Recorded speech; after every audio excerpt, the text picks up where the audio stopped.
Welcome to this week's live stream, my weekly live stream. Hey, Cindy. Hey, Kai. Hey, Bill. Great to see you here. Two travelers. Great to see you here. Rick. Great to see you here, too. Welcome, everybody.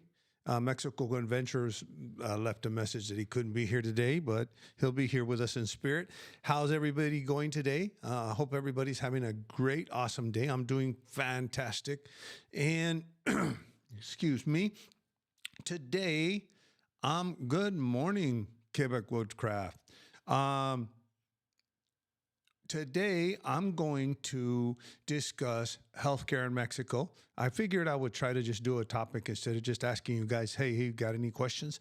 But I will still leave it open for other questions. Every live stream that I do, I answer any question. Ask me anything. Anything about living in Mexico, moving to Mexico, traveling to Mexico, any of the latest events, I try to answer them as easily as possible. But today we're going to go into public health care and private health care, or the healthcare system in general in Mexico. And I think the reason why I wanted to touch on that is I do have some videos coming up about the cost of living, one video coming up about the cost of living in Mexico. And without spoiling it, what I always tell people when we talk about cost of living is that it all depends. There's a lot of things that you have to take into consideration when you come and move here to Mexico. And one of the major things, we talk about rent. We talk about having to get residency. Do you qualify for residency? There's renting versus owning. There's a lot of different factors when you move to Mexico that you have to consider, not just, hey, it's cheaper here. And even factors as far as, how far away am I going to be from family? But one of the big factors that I think that we kind of overlook, I know everybody does healthcare type of videos and we talk about healthcare, but we have a big population that's moving here, and I have a lot of experience with the healthcare system here in Mexico because I had cancer. I was treated for cancer. So that's, that's something that I've had personal experience with the private healthcare system. And I also have a little bit of experience with the public healthcare system because, in fact, my father-in-law and mother-in-law are on the public healthcare system. So hey, Blaine, hey, Jet Lag, great to see you guys here. Welcome. And I'm going to touch a little bit on Henry Liston, how you doing, Henry? I'm going to touch a little bit on the healthcare system, try to give you a rundown as quickly as possible because, like I said, I like to keep it to an hour for the live streams and then give you a chance to ask questions. But the way I explain the healthcare system is we have a public healthcare system and a private healthcare system here in Mexico. Depending on what level, it's a different level of care depending on what you can afford. Now, I am fortunate enough, somebody actually asked me a question because I did my cancer video and I said that my U.S. insurance flipped the bill. And yes, it did. And I have U.S. insurance, but to be specific, before we go any further, hey, Anna, how are you doing? Nice to see you, too. Before we go any further or totally into the healthcare system, I want to explain how, because a lot of people ask me, how did you get your U.S. insurance to pay for this? Because I'm not on Medicare. I'm not of the age yet that I have to opt in. I actually have medical insurance through my pension, through my retirement with the federal government. So I'm covered by the federal government health insurance. It's mail handlers health insurance, which is Aetna. Actually, I didn't work for the post office, but you could have a variety of insurances that you can choose from, and I chose mail handlers. I had Blue Cross Blue Shield before. It worked in foreign countries. Here's the catch with private insurance. I have private insurance through Aetna, like I said, but It is through the federal government. It's a plan that was put together with the federal government. So just because you have Aetna doesn't necessarily mean you'll be covered overseas. I mean, it all depends on what your employer, what kind of plan you have. If you pay for the insurance yourself, what kind of coverage there is. Now, you do need to check to see if they cover you internationally. When I was on Blue Cross Blue Shield, that's when I was assigned in Brazil, and I was covered internationally. You will also be covered I'm also covered internationally with mail handlers, which is Aetna. Now, here's the catch, though. I have to pay up front, and I'm reimbursed. And it does take some time. It takes me a month to get my money back. Lately, I just filed 2 claims, and it took me 2 weeks. But for example, on surgeries and that type of thing, it will take some time to actually process. So you have to pay up front. I pay up front, and then I send in my claims. I have to file a claim and do it manually, and they send me a check back for whatever is covered. Usually it's 90% on office visits. It covers everything up to $30, my copay. I have a deductible that I have to meet. So a lot of times we just put it we have a credit card with a high that we don't use for anything else other than health insurance and health issues. And we place it on the credit card, and then when we get reimbursed, we pay back the credit card. Or what we're also doing now is putting together a savings fund to where we have $40,000, $50,000 eventually in this savings fund that we can take out of for health insurance, and we can go ahead and pay that upfront when we need to pay it upfront. What you're going to find out is, for example, you have to pay everything upfront. When I do everything private healthcare, so even when I went in my last study, I had to go in. It's pay up front. I mean, before you go in, kind of thing, or right after the service is rendered. So, and then on kind of surgeries, you go in the day before, you put a deposit because there's an estimation, and then you have to pay the rest of the surgery to get out of the hospital, to be released. So it's not as easy as now. Some insurances say they will work with foreign hospitals. And trying to set, like, if you don't have, it's an emergency, and they'll try to work with foreign hospitals to wire the money and that type of stuff. My insurance doesn't have that. That I know Blue Cross Blue Shield said they would. Never have experienced it, but that's up to the individual hospital here in Mexico whether they want to work with the insurance or not. I've never heard of them working with foreign insurances to have them wire money or whatever.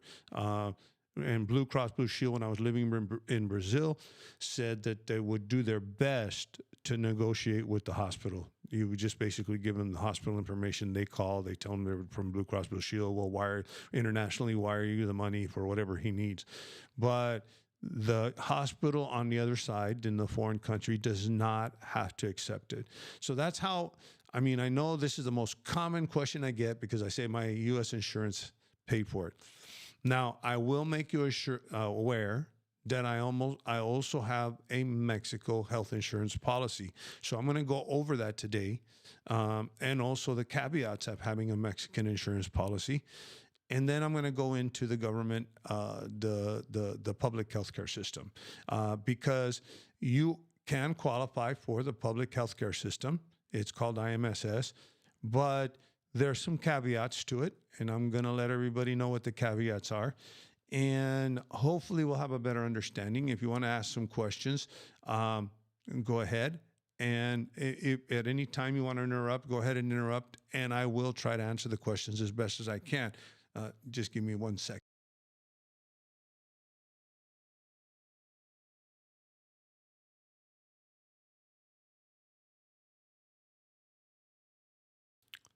Okay, so let's go over the private healthcare system and private healthcare insurance. Let me explain the difference. There's actually 3 healthcare systems here in Mexico, but one of the healthcare systems really doesn't apply to foreigners that move here unless you work for the Mexican government for whatever reason.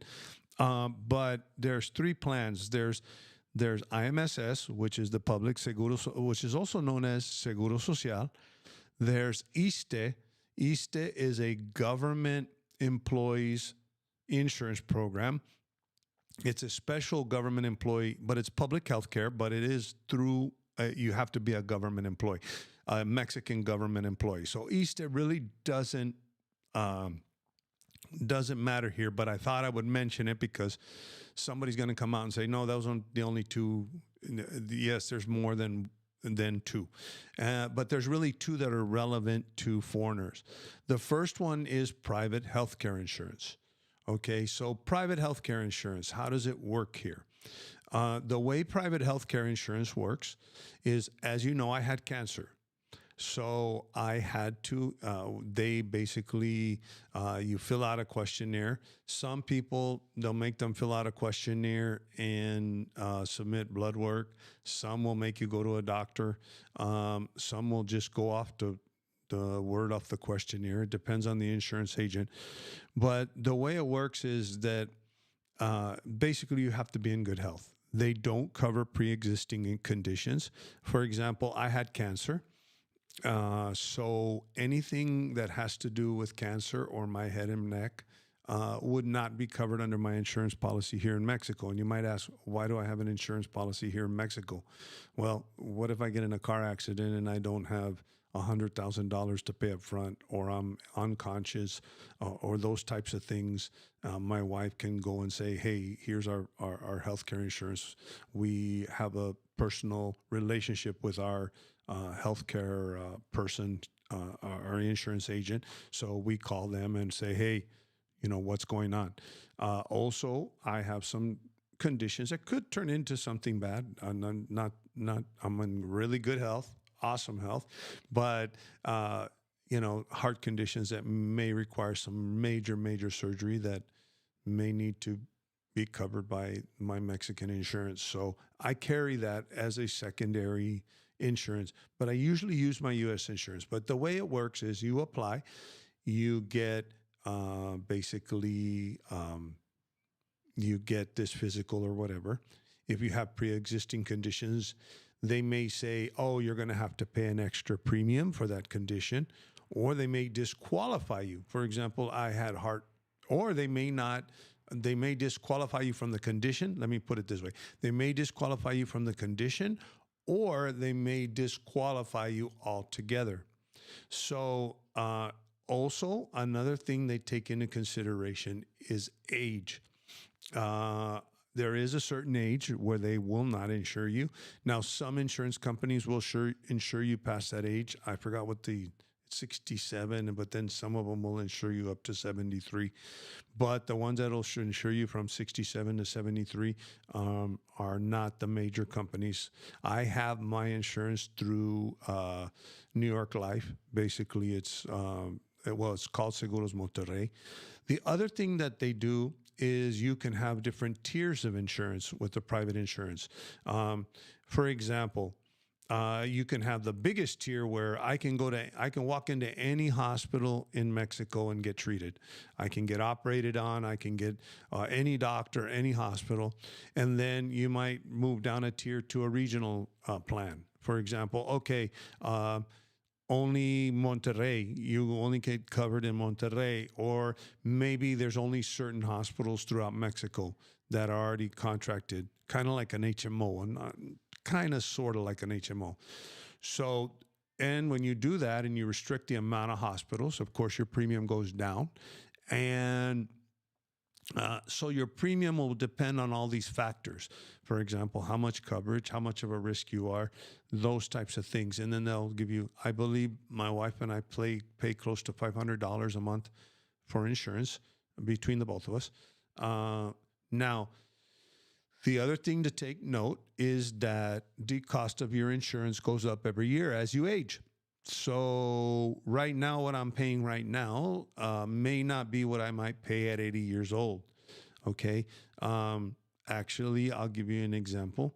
My father-in-law and mother-in-law are on a private health care. My father-in-law basically was a professor, college professor, of economy here at the Tech in Monterrey, and he had insurance through the Tech, and just like I do through the government, I have to pay a premium, and he has to pay a premium just like I do for my government pension, and that premium kept going up every year, and it went up so much. Literally, we're talking about, if I'm not mistaken, I don't remember the exact amount, but let me just say that it was pretty much the amount of my father-in-law's pension. So basically, my in-laws had to actually remove my father-in-law because he was going already to the public, the Seguro Social, and my mother-in-law is looking at the option that if it keeps going up, because she's younger than my father-in-law, it's still kind of affordable for them, but it's still a lot for their pension. And so she may need to convert to the actual, she's got rights to go to the public health care system. So those are the things to take into consideration about insurance. So it's kind of, and here's the thing, the way it works as far as deductibles and everything else, like for example, my U.S. insurance, I have to pay a deductible every year. Here it's a deductible per condition. So the deductible may be, and these deductibles can be high, upwards of $6,000 to $7,000 for, let's say you get a heart attack, it'll be a $7,000 deductible. So you pay that to the hospital up front when you get there, and the insurance covers the rest. Now, here's the thing. This deductible is not yearly. It basically is a deductible that is per condition, okay? So basically, if I get a heart attack tomorrow, I pay $4,000 for my deductible, then I never have to pay a deductible again if they have to operate on me again, if they have to do another open heart surgery. All my stuff for rehabilitation, whatever, will be covered under that deductible. And so I might have to pay $4,000 tomorrow if I get a heart attack, but then if I get in I don't know, my knee needs surgery, I have to pay another $4,000, depending. It can be upwards of 80,000 pesos to 100,000 pesos. The deductibles are different. Now, of course, the lower the deductible, the higher you're going to pay. It works just like any other insurance. But now what I will tell you though, is if number one, you have the cash to pay it up front. I'll give you an example of my surgery that discovered my cancer this was a 3-day hospital stay. This was a surgery to remove a cyst. I mean, this was general anesthesia, whole 9 yards, a specialist surgeon. It cost me $8,000. Probably now it's about around $10,000 for that surgery, which would have cost 10 times as much in the United States. So let's say you have the $8,000. You don't want insurance, or you don't have American insurance, but you can afford the $8,000 for the operation. You pay the $8,000 and you have the operation. But here's the thing, that the difference between public health care and private health care is that in private health care, for example, my doctor was a well-renowned surgeon. He practiced in Israel. He did his residency in Israel. He's got a residency from MIT and a residency in residency in pediatrics from MIT and Harvard. So I mean, and then when you go into a private hospital, you don't share a room. You are in a private room, pretty much like an apartment. I mean, I've never seen hospital rooms as nice as these hospital rooms here on private healthcare. So there are advantages of private healthcare. Now, or let's say your insurance covers it and you put the money up front like I did. Now, the quality of private healthcare is top notch here. Like I said, I was operated on and I mean, all the latest equipment. I was treated with cancer with all the latest equipment, the same equipment they use at MD Anderson Cancer Center at the time. Now, in Mexico, in Monterrey, was one of the only locations that had the Versa radiation machine. At the time that I had cancer, no Versa radiation machine in the United States. Actually, the Mayo Clinic was the first one to get it after. So Mexico actually had equipment that the U.S. and Canada didn't even have at the time. Now the Versa machine is very common. You can find it at most cancer centers now. But when it first came out, when I got cancer, now the Versa machine is totally different than what they used on me because my cancer was totally different. But this is just giving you an example of the quality and the level of healthcare here in Mexico, if you can afford it or if you can afford insurance. Now, I do know that many people say, well, you know what, I can't afford, I'm coming here on we're going to discuss that too, $1,500 budget or $2,000 budget. Granted that you can get residency, you qualify some way. And let's say you can qualify, but hey, I can't pay $800 or $300. I mean, I can't pay $300 for health insurance or $400 or $500 or $600, or eventually it's going to get to $1,000 a month because I'm going to get old or I'm older. I'm maybe hitting 70 years old and or 60 years old and I'm still in the $300 or $400 range. But by the time I get 70 or the time I get 80, I'm going to be in the $1,000 range a month. So you got to remember that it does go up. So you might not qualify for that. Now, here's the good news, but at the same time, here's the bad news. You can opt in. Now, here's the way the public healthcare system works. Basically, the public healthcare system was made for people that worked. For example, and I really need to do a video about this. If you have household help, or you have somebody that helps you out, you're supposed to be paying into their Social Security, which includes their medical care, okay? And if you worked in Mexico and you had some kind of job, just like you pay Social Security taxes in the United States, I'm not sure the equivalent in Canada, if you have like a Social Security system. I know in Canada they have a public healthcare system, but it's they call it Social Security. It's not for, here it's Seguro Social. Social Security is not for a pension, although it's kind of changed a little bit since the last president. But Seguro Social refers to your employer pays a certain amount of money for you to have access to health care. The IMSS system was Seguro, which people say Seguro Social. And so what, hey, James, how's it going? So you pay for you pay for this by working as a Mexican citizen or even as a foreigner that may be working for a Mexican company. So you have the rights to this Social Security. It's a public healthcare system. It's totally separate from the private hospitals. It's not like in other countries, like in the United States, you have Medicare, which you go to a regular doctor or who takes Medicare. No, this is a totally separate system. When you sign up for Social Security or you are in the Social Security system, IMSS system, you are assigned a certain clinic. Let's say I live in Monterrey. They will assign a clinic close to my residence here in Monterrey. And that clinic is the only public healthcare clinic that I can go to. I can't go in San Miguel, or I can't go to Guadalajara because I just choose to go to Guadalajara. No, you are assigned a clinic to go to. The other thing about IMSS is that if you need any kind of surgery, there's a waiting period. It's just like kind of pre-approval, pre-authorization. There might be a waiting period of 3 months, or here's the thing, when you sign up for IMSS, which I'm going to go into in a little while, there's a waiting period before you can even use it.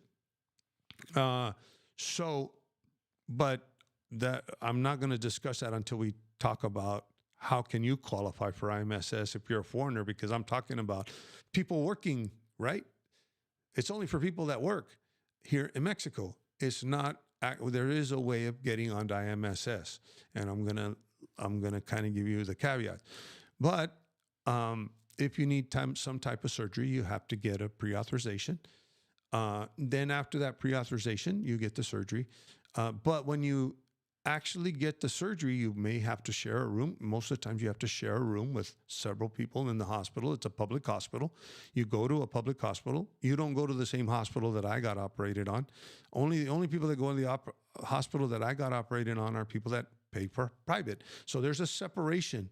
There's a separate hospital for public health care and a separate hospital for private. Now, the other thing too is they don't give nursing care overnight. So let's say you get operated on. You have to have a family member stay with you. And let's say you need to get up in the middle of the night to go pee. There's no nurse that comes in, excuse me if I'm being a little bit graphic here, but if you need to get up and go in the middle of the night and go to the bathroom, your family member is the one that has to take care of you and take you to the bathroom. So those are the little caveats of public health care insurance. Then you have another free healthcare insurance, which is called 𝗟𝗲𝘁𝗶𝗿, which has kind of been in a flux. It goes by state.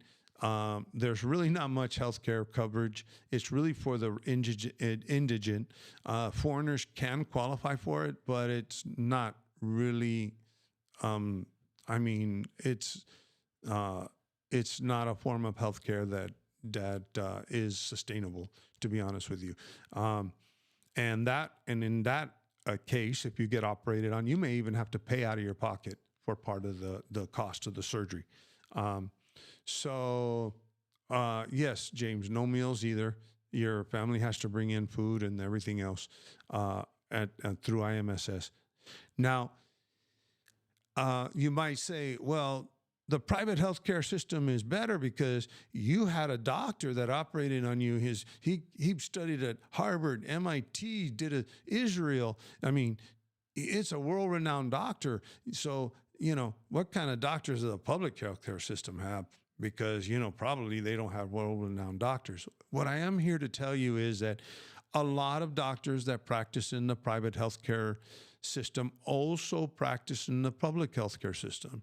So you may have, let's say, I don't know, you need brain surgery or heart surgery. You may be operated on by one of the top-notch cardiologists in all of Mexico, because he also does surgeries for the public healthcare system. So just because you're in the public healthcare system doesn't mean you're going to get a lower quality of physician or a lower quality of healthcare. You may get a lower quality in the sense that, here's the drawbacks. For example, my father-in-law, he takes certain medications. He goes for his IMSS appointment, diabetes medications. Sometimes they don't have his medication, all of his medications. They give him what they have, and then he has to go out and purchase the rest. So now in the private healthcare system, you have to purchase everything.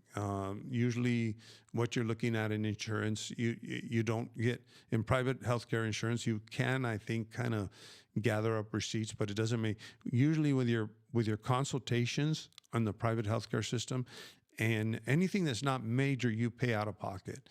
Now, I am here to say that your prescription medications here are very inexpensive. Actually, and I'm going to take these questions as I'm explaining it. What if you move to a different area? Will they automatically change your clinic, or do you have to reapply? You don't have to reapply on it. You have to just let them know, hey, I'm moving to a different area. And they'll reassign you a clinic. The only thing is just be conscientious, and I'm not going to put this down because it has nothing to do with Mexican government is inefficient. Well, any kind of government is inefficient. I worked for the federal government in the United States. You just have to take into consideration that it's a government healthcare system. So when you move, you may have to jump through a lot of hoops, those types of things. Any kind of government bureaucracy, I'm going to tell you, no matter where you are in the world, is going to be a little bit, some things are going to be easier, some things are going to be harder, no matter where you go. But that's the only thing with the IMSS system. You have to remember that there's a lot of people that are in it. So you may take you time to get approved, may take time to certain things to get done, like your change of address and everything else. And then So, oh, and Kai has a question about Seguros Monterrey. Have you had good experience with Seguros Monterrey, New York Life? Yes, I have. I'm moving to Mexico in the fall, looking to purchase health insurance from Seguros Monterrey. Yeah, you know what, Kai? I have no issues with Seguros Monterrey.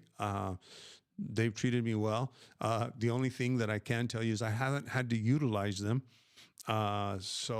But pretty much all the healthcare insurance works the same way. I do know my brother-in-law has my same, actually the same insurance that I have, and they've used it. My brother-in-law just got operated on his back. And, you know, with the exception, it's the same thing too. You have to get pre-approved and everything else. The only difference is that, you know, when you get pre-approved for the surgery, you go to the doctor you choose, and then the doctor, or making sure that the doctor is within your insurance plan, if you have a limited insurance plan, and then the doctor submits the paperwork to the insurance company. But it only took like 2 weeks or a week, maybe even less than a week, for my brother-in-law to get his authorization and go to the hospital and get operated on. That now IMSS, that same back surgery, might take you 2 to 3 months before you get approved to get your back surgery. And that's going to the clinic, and then the clinic sending you to IMS specialist and that type of thing. Now, how do I get IMSS? Because I've been saying this is for workers, and not government workers, but people that work, and their employer pays into Seguro Social, or you have been working all your life and you get benefits from Seguro Social. There is a way to opt into IMSS if you weren't a government worker. I mean, not a government, but if you did not work here. For example, expats that move here or foreigners that move here. I'm sorry, I tipped the microphone. I might have gotten a bump there. So you may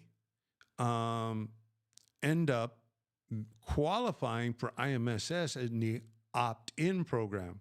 Now, I haven't looked up this year's, don't quote me on the price, but what you do is you apply for the system, and you basically say, I want to opt into IMSS. You have to be a permanent resident, or you have to be a resident, of course, and they will give you a physical. You have to go to an IMSS doctor. They will draw your blood. Now, here's the catch with IMSS. Now, if you get accepted, you, pay a yearly fee depending on your age. And the yearly fee can run anywhere from $300 all the way up to $800 for the whole year. You pay that, and you get into IMSS, and you get the service of IMSS. Now, here's the catch. Your IMSS, if you opt into IMSS, you don't get coverage right away. There's like a waiting period, okay? So you have to wait a few years. I think it's 1 or 2. Well, it's actually over a period of 3 years, but your first year, you get no coverage. The second year, you get a little bit more. And then the third year, you can get brain surgery or heart surgery or whatever. So you can't utilize your benefits right away. That's one thing.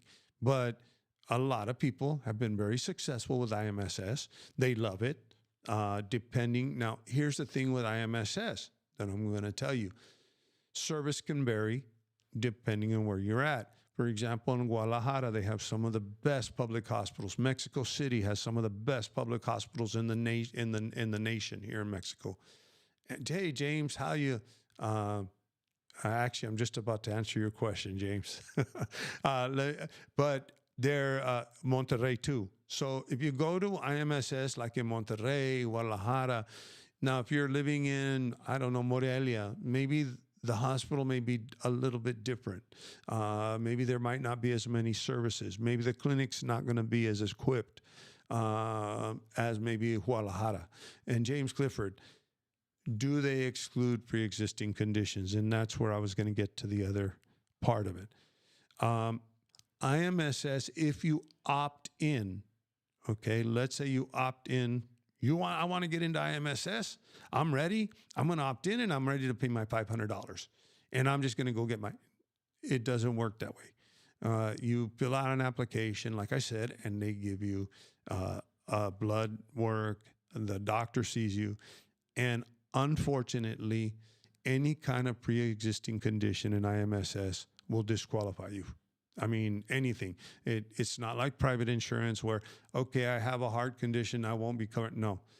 It literally, even if you have high cholesterol and you're taking cholesterol medication, you're disqualified from opting into IMSS. Now, if you've worked in Mexico, IMSS can't turn you down. But if you apply for IMSS and you have any kind of pre-existing condition, including preventative medicine that you're taking for example, high blood pressure, cholesterol, that will disqualify you from IMSS. Now, I have heard, and here's the thing, we all look for a way around the rules, right? That's what that's one of these things that I get with my channel that really frustrates me, is we all want to know, how do we get around the rules?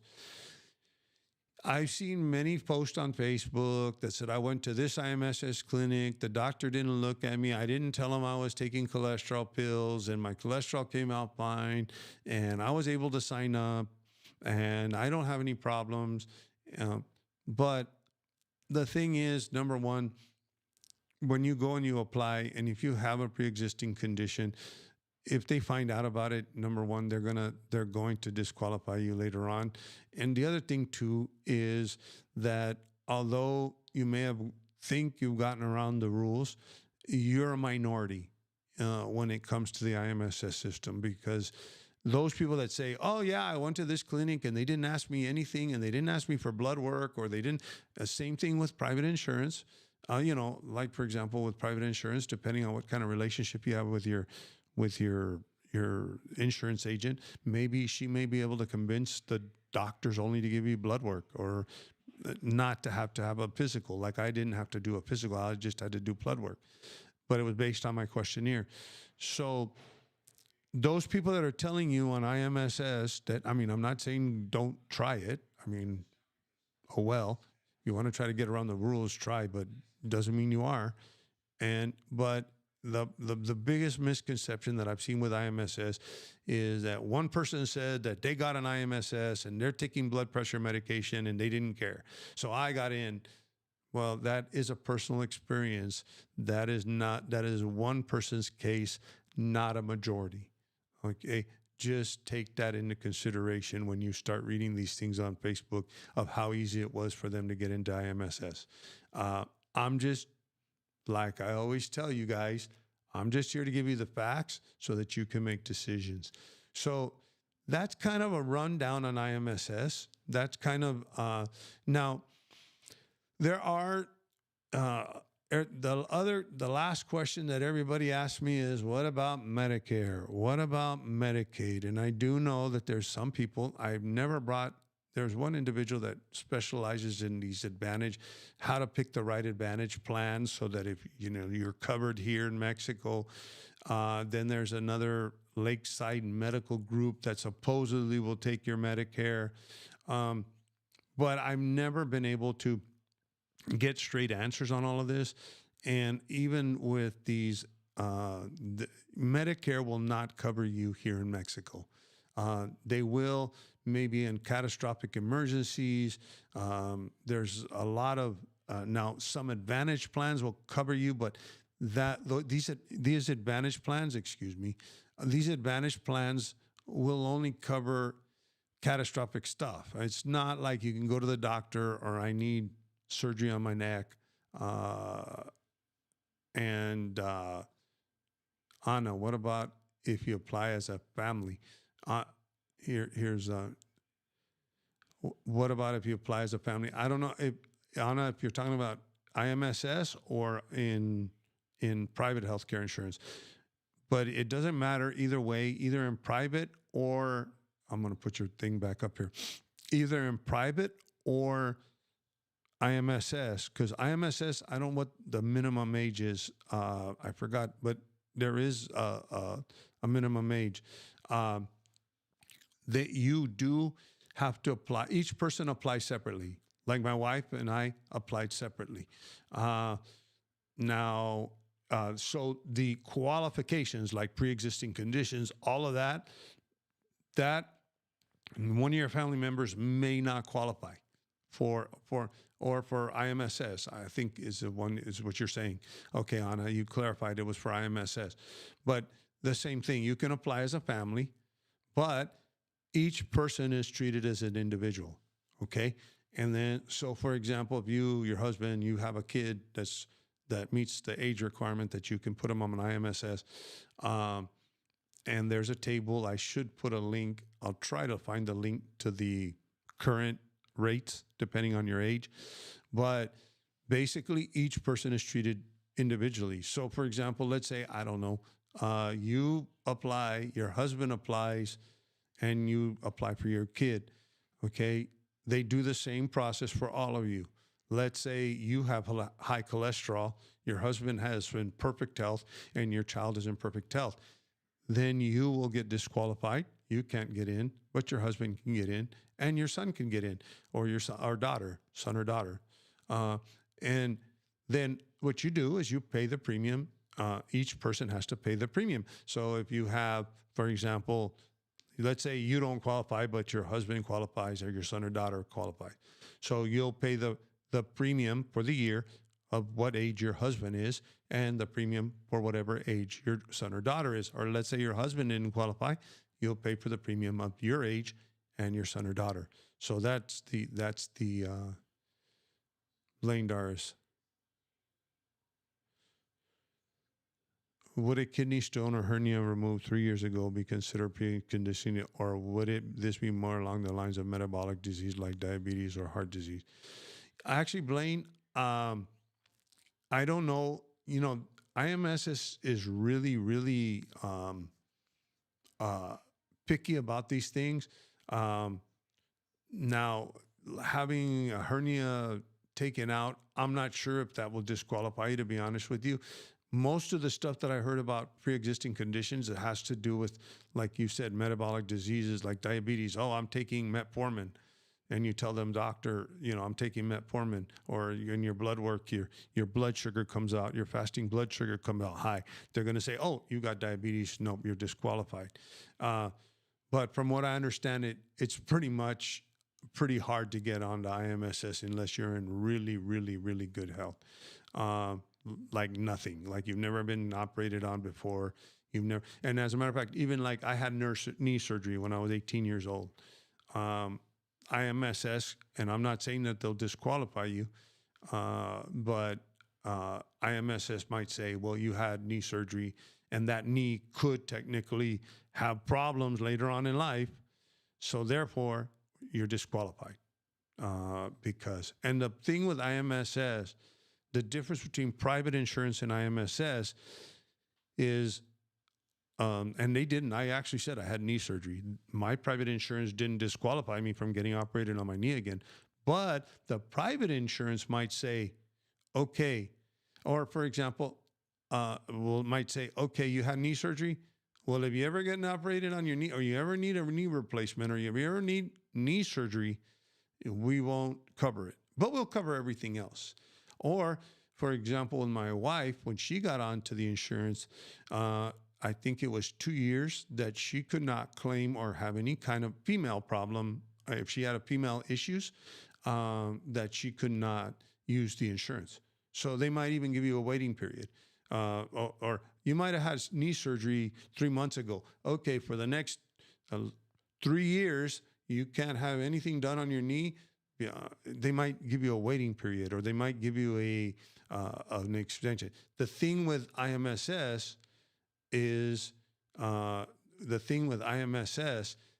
that you get disqualified for any condition. It kind of like a way of, and the thing you got to consider, and I know this sounds like, well, that sounds bad, because if I'm in good health otherwise, or it was my knee surgery was just arthroscopic surgery and I'll never have a problem with my knee again. The thing you have to remember about IMSS is this is a program that was made for workers. This is a public healthcare program, and they are letting people come in voluntarily. Do you see what I'm saying? Now, that's the difference with IMSS. So it's not a matter of I have a right to this public healthcare insurance because it's free. the people that have a right to this free healthcare insurance are workers here in Mexico. But you just happen to be a person that wants to opt in, and IMSS is saying, okay, but you've got to be in perfect health.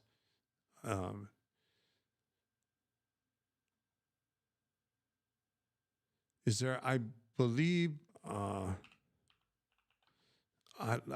have to look that up. I believe there is a fee.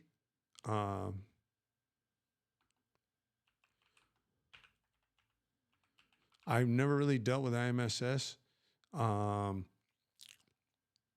Actually, I'm looking it up right now here.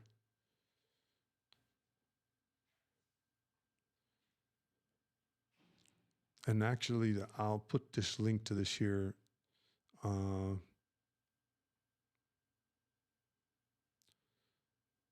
And actually, I'll actually put there is a pre-existing. There you can see the list of excluded and deferred pre-existing conditions here on this page here too. Actually, I'm going to put this up here so that you can see it. This is Mex Experience. It tells you all about IMSS, how to enroll, and example, if you're currently in your 60s, you pay 18,000 pesos a year, which is a little bit more than $1,000 a year. But there's a whole fee schedule, and it tells you what you need to enroll. And it tells you what's excluded, speed or quality of care. It tells you everything you need to know about IMSS. And I believe you have to pay, yes, you do have to pay up. Now, pay up front, I don't know what you're, okay, Anna, it says, I read that you have to pay up front before you get accepted. Yes, I believe there's an application fee. Now, here's the thing that I'm not sure of, and I would go over. I'm going to leave this link in the description. And it'll tell you everything that you need to know about IMSS. Now, I do know here it says that your coverage starts a month after you get, but that's where your waiting period comes in. Your coverage starts, but you have a waiting period to get anything majorly done. I don't know if you can use a medical. I have more experience, like I said, in the private healthcare system. And actually, Anna, is it true that you cannot start private insurance if you're over 70? That is true. I believe 67 is the cutoff. Now, I do know that there are some insurance agencies that will take you after 67, I think up to 73, if I'm not mistaken. But those aren't the major insurance companies, number one. And number two, those premiums may be sky high, depending, because this is not your normal situation. So I do know Mexico Relocation Guide. Excuse me for just 1 second here. Let me mute the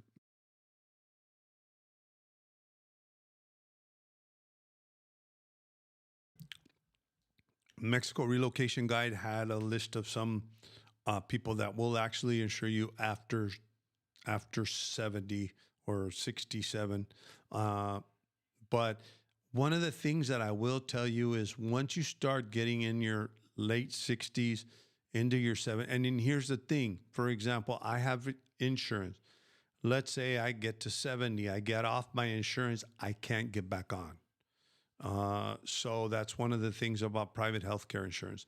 The other thing is like I said, that $500 a month that my wife and I pay over the course of the next 10 years is probably going to be reaching $1,000 eventually.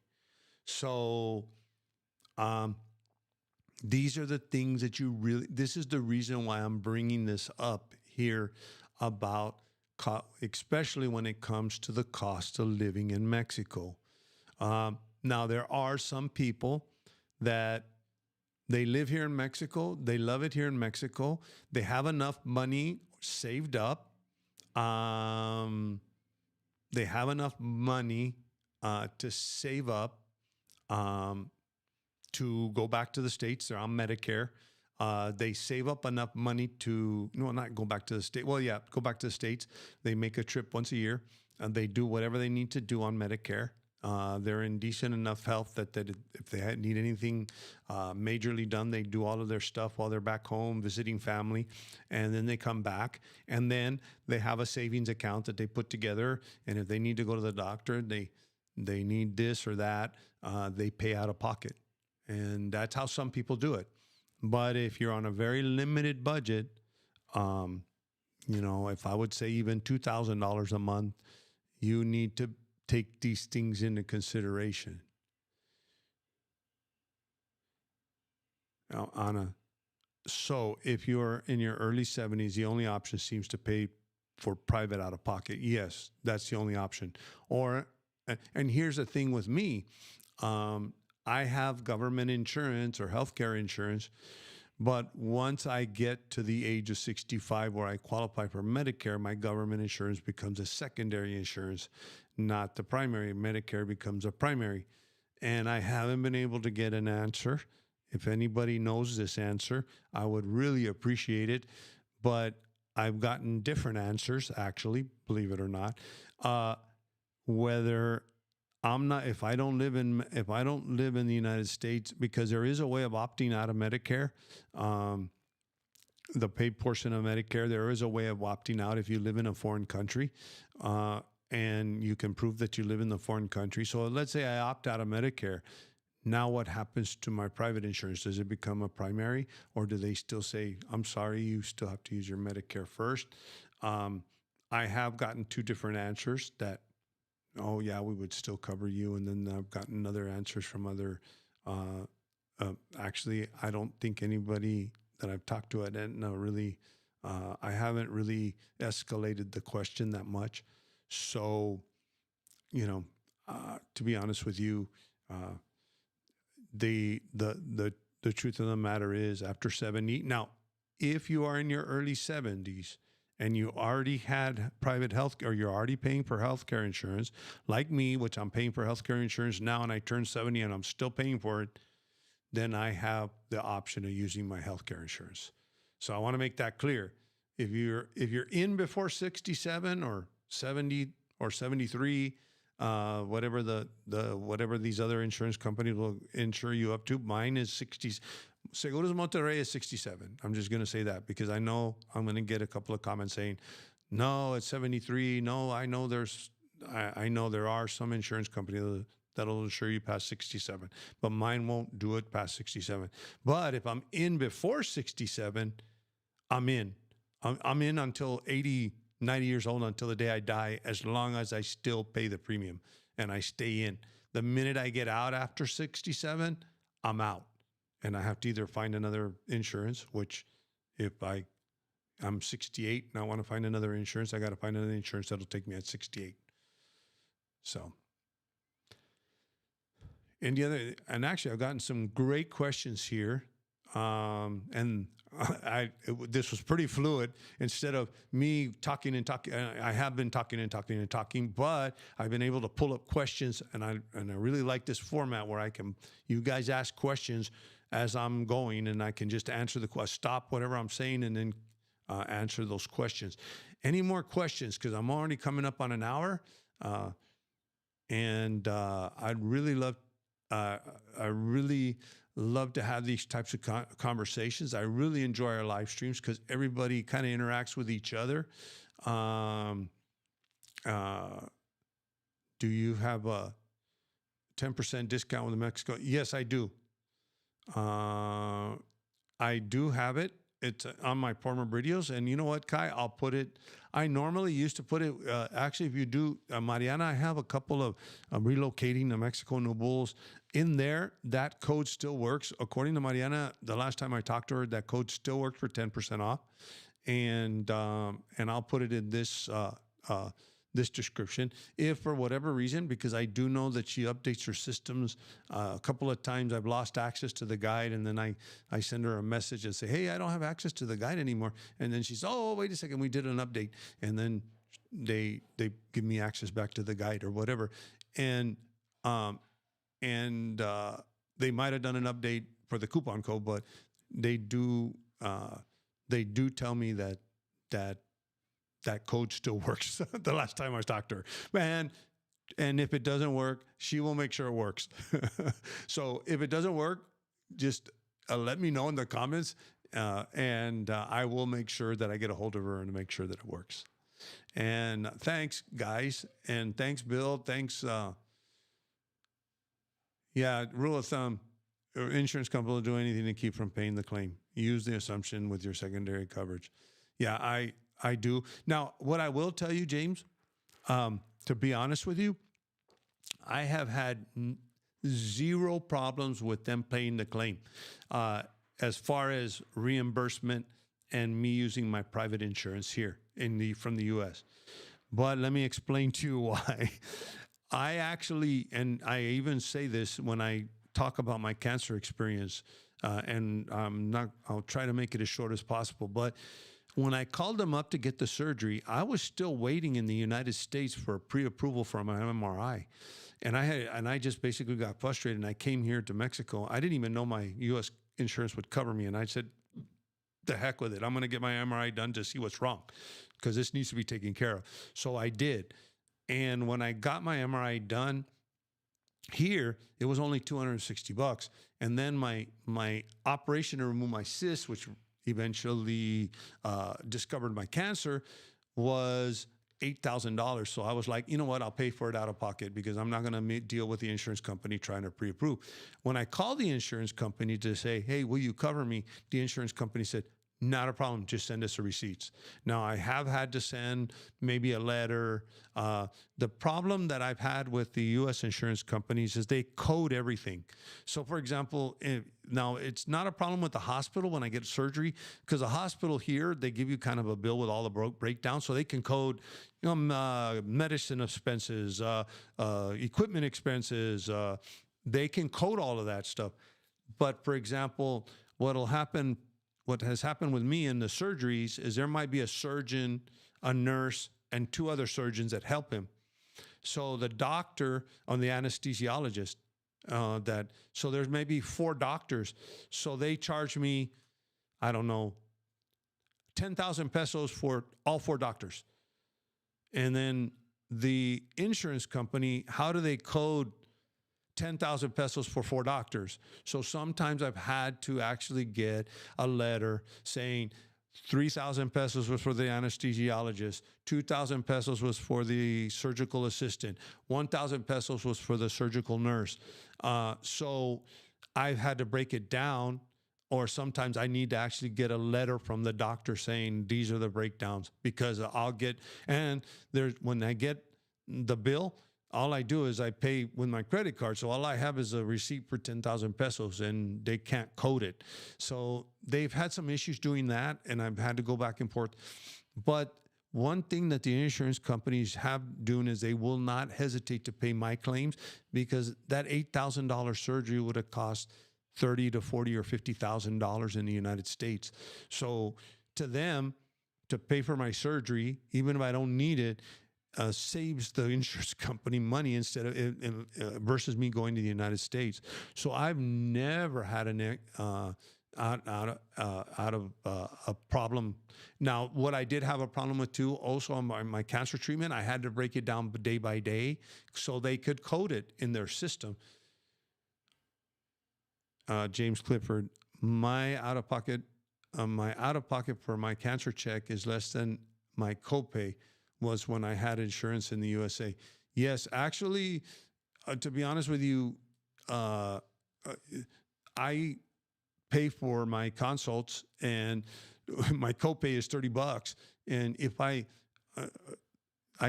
literally pay maybe $40 or $50 for to fill out a claim for $20, sometimes I get lazy and I don't even fill out the claim because it's not even worth it. And for a normal doctor, just to go to a normal doctor to get my prescriptions and everything else, it's literally $10 or $15. Or 200 pesos is what I pay my family doctor to do consults. Or actually, maybe it's gone up a little bit because I haven't seen her in a while, but 500 pesos, let's say. So it's less than your copay to go have a checkup sometimes. So James is right. So I haven't had an issue. Now, when I was in the United States, guess what? I was waiting as a matter of fact, I got operated on when I was still waiting for pre-authorization for the MRI to get operated on. So yeah, you're right, James, but I have been lucky with U.S. insurance. Now, you will find with the Mexican private healthcare insurance, there are hoops that you have to go through, and they will try, not that they won't try not to play the claim, but you have to go through hoops. And thanks for sharing your experience and extra. I really greatly appreciate it. Thanks, Kai. And Cindy, thank you. And Bill, thank you. And Anna, how good is the Red Cross? Do they treat? The Red Cross, what you're going to find here is the ambulances, the Cruz Roja. I don't know of any clinics that they have, but actually, usually the Red Cross ambulances, they're the ones that'll come, actually, even for private. Let's say we need an ambulance now. I'm having a heart attack, and I can't call the private, my private healthcare insurance, and we call 911. There's a good chance that a Red Cross ambulance or now IMSS has their own ambulances, but Red Cross usually is the ones that'll come and will actually respond. Some of them have full cardiac units inside their ambulances. They're very well equipped. Some of them will just get you stabilized and get you to the hospital. And, maybe I'm having a heart attack. My wife just says, you know what, get us to this hospital because we have private healthcare insurance. And the Red Cross will do. The Red Cross does a very good job at emergency services here. As a matter of fact, like I said, they're probably the first responders, and 90% in car accidents, when you on the side of the road, 90% of the time you're going to see the Red Cross ambulances there. Those are the ones that'll go and do emergency services. Do they treat you for catastrophic? They stabilize you and get you to the hospital. That's the way that's the way the Red Cross. To be honest with you, I do know that there are some Red Cross facilities in San Miguel, but it's usually for the ambulance services. If you qualify for both private and public, or will one invalidate the other? You know what, Blaine? I've never come across that situation before, because usually most people here will either usually if you need to use private, one thing you're going to have to remember, there's drawbacks to trying to use public. Do you see what I'm saying? Now, here's the thing with public and private. I will tell you, no, actually one doesn't invalidate the other, because I will tell you of a personal experience that I have.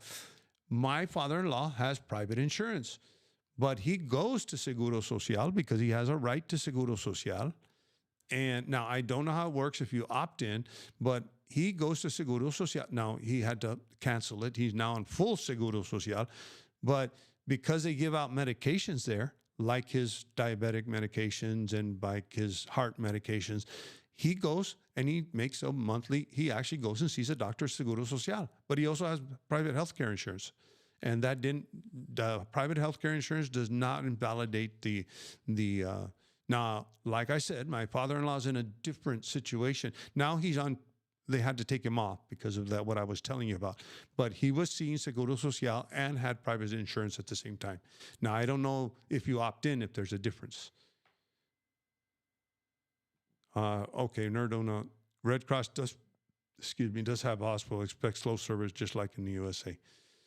And I'm almost sure that most of those hospitals are, I don't know, Nerd, if you can let me know, are kind of first responder type hospitals. It is what I understood about the Red Cross.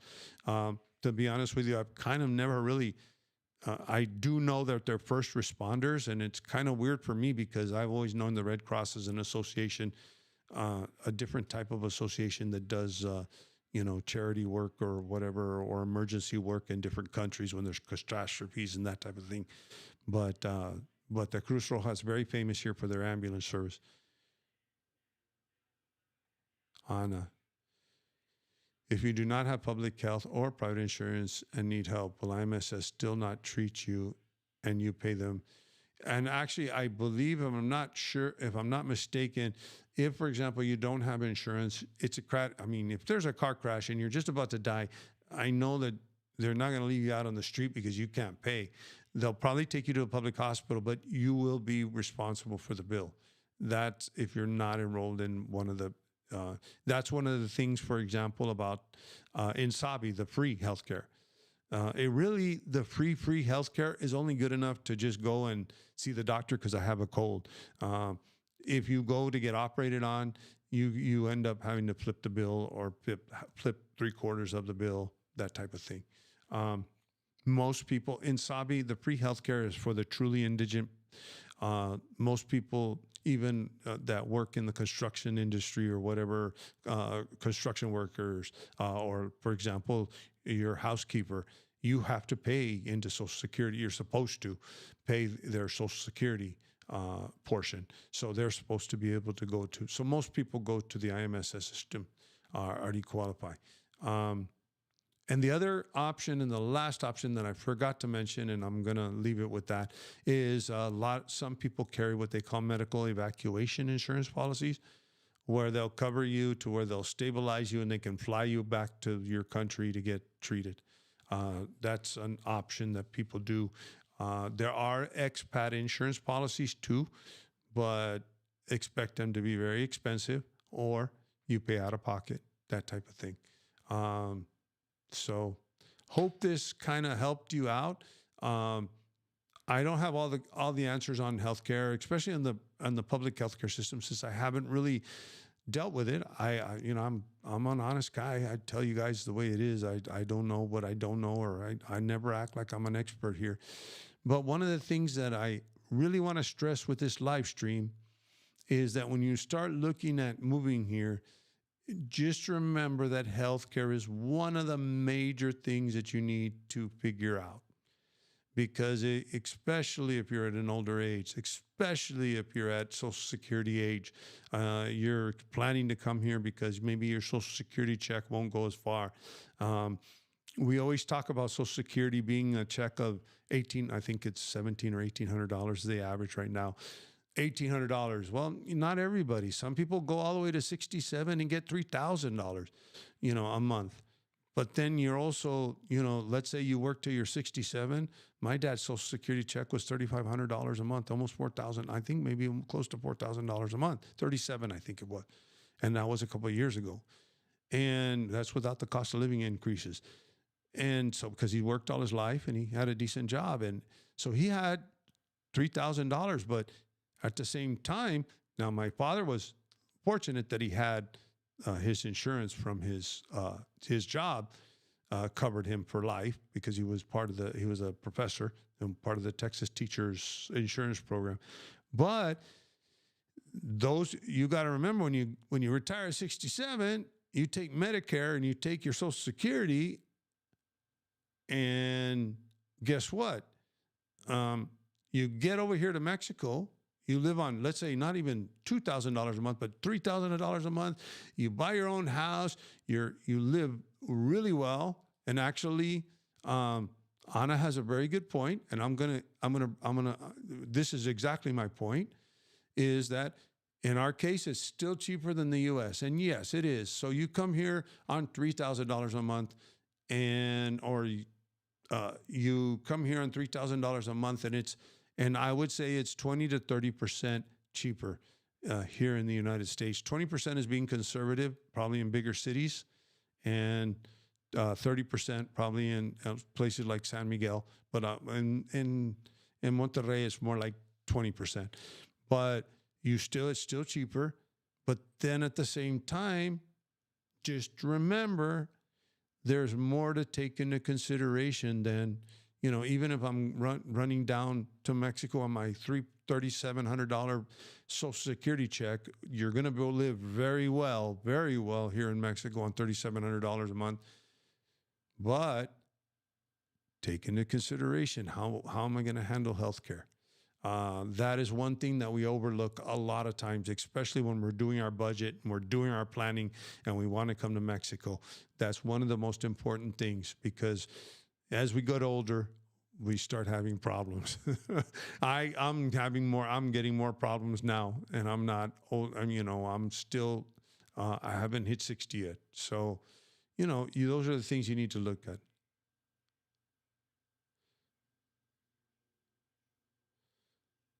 Yes, James, if you are out of pocket, you need a significant bank account. Yes, Social Security will not cover emergencies. They won't.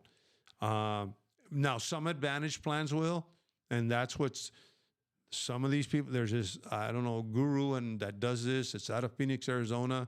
I know he's come out on Mexico Relocation Guide, and he talks about how they kind of can find you the right Advantage plan if you're overseas, and they'll cover you. But you got to remember, these coverages are only for emergencies, and it's not like, I need routine heart surgery. No, it's for emergencies, like literally emergencies. So, yeah, you can visit the HEB doctor for $5. Yeah, and actually, there's most pharmacies have a doctor right next door, and you tip them. Actually, it's supposedly free, but you tip them $5 to $10, $20. And you can get your prescriptions done, whatever medication that you need right there. Or if you have a cold, you need a prescription for antibiotics here in Mexico. Believe it or not, you do. I mean, you do in the United States too, but most of the medication is over the counter, but there's a lot of controlled items here, and antibiotics is one of them. So if you get sick, you go to the doctor next to and they check you out, and they prescribe you antibiotics. So I hope this was informative, and I hope this brought across my point about something important that you really need to look at. It's not something that there's no solution. Like, I have a solution. I have two things to fall back on. Some people, like I said, they have evacuation insurance. Other people, they're in good enough health to keep their Medicare and just go home and visit their grandkids and their kids and take care of all their Medicare stuff. So there's a lot of options, but this is one that is very important that you need to think of. Don't get here to Mexico and go, oh, shoot, I need this major heart surgery. Now what do? I don't have any insurance. I don't have this. I don't have that. And, it's still going to be expensive. But I will tell you one thing. The cost of healthcare is, like I said, at the time that I had my surgery, I had enough money to pay $8,000 out of my pocket for the surgery. And if you're in that, you might be in that situation where, as James Clifford says, you have a significant bank account that you can pay for those surgeries. I guarantee you that open heart surgery here, yes, it's going to cost you $20,000, $30,000, $40,000, but probably in the United States, $100,000 or $200,000 in your insurance. My out-of-pocket expenses with my deductibles here for cancer treatment was $2,500. $4,000 with my surgery. That was my out-of-pocket. That's what the insurance company didn't cover. And I can guarantee you that if I would have gone to the Houston Cancer Center, I would have met my catastrophic limit on my insurance, which is $12,000. I would have probably paid $12,000 out of pocket, and when it was all over with. So,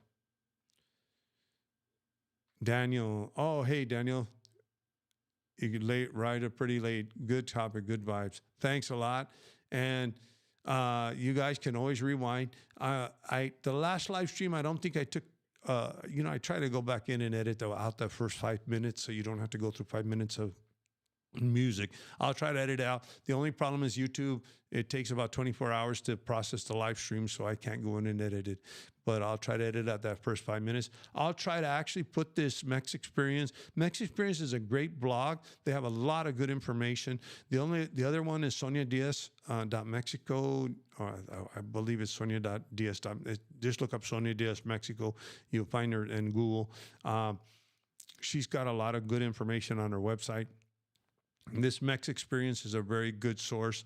The thing I like about them is they're very, now a couple of things they're very, and they also, they've been a little bit inaccurate on a couple of things, but they're pretty accurate when it comes to, and I'm going to leave you with the, I'm going to leave you, let me bring up the rates real quick for IMSS so that you can have an idea. If you're between 0 and 19, you pay 8,200 pesos. You can do the exchange rate right now. It's about 17 to 1. If you're 20 to 29, you pay 10,000. 30 to 39, 10,905. If you're 70 to 79, that's almost 20,000 pesos. And if you're 80 years or older, you pay 19,700. So that's a cost for IMSS.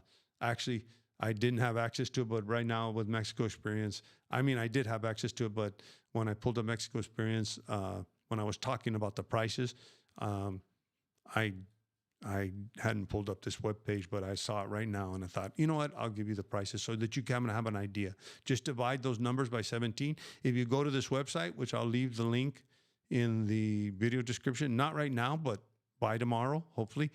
If you go to this page, it'll tell you everything about IMSS, and it'll also, you can pull up that same exact chart that I pulled up right now.